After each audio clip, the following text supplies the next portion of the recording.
त्यामध्ये हे मोटरसायकल चोरी जे होत होतं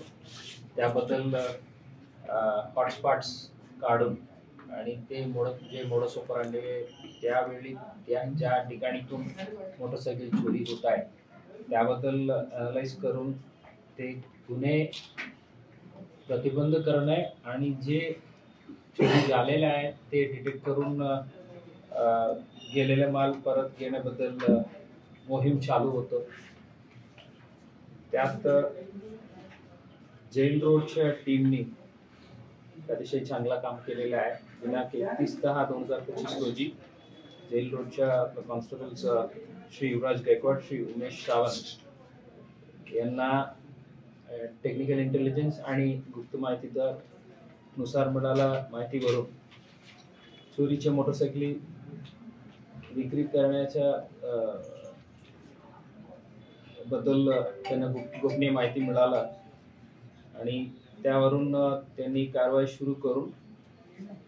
डीबी पथक प्रमुख श्री संदीप पाटील आणि त्यांच्या सोबतच्या सर्व साथीदारांनी संशयित इसमांना ताब्यात घेऊन त्यात जेल रोड पोलीस स्टेशनच्या पहिला एक गुन्हे 473 या वर्षाच्या मोटरसायकल चोरीच्या गुन्ह्यात त्यात गेलेले मोटरसायकल रिकव्हर केलं. आरोपी शंकर भरत देवकुळे राहणार मुक्काम पोस्ट बैराग रोड तालुका धाराशिव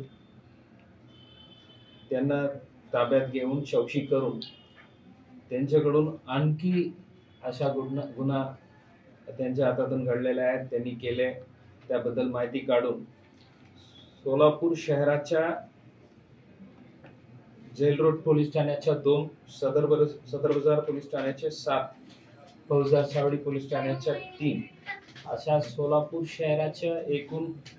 11 गुन्हे उघडकीस आणून 11 मोटरसायकल रिकव्हर केलेला आहे. सोबतच पुणे शहर,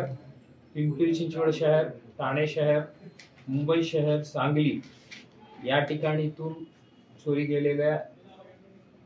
आणखी 24 मोटरसायकल असा एकूण 35 मोटरसायकल हस्तगत केलेल्या आहेत आणि यापैकी 3 मोटरसायकलच्या अजून जरा वर्णन नंबर आणि जे चेसिस नंबर आहेत ते डिस्टर्ब झाल्यामुळे अजून आयडेंटिफाय नाही झालेला आहे. ते आता लवकरात लवकर होईल.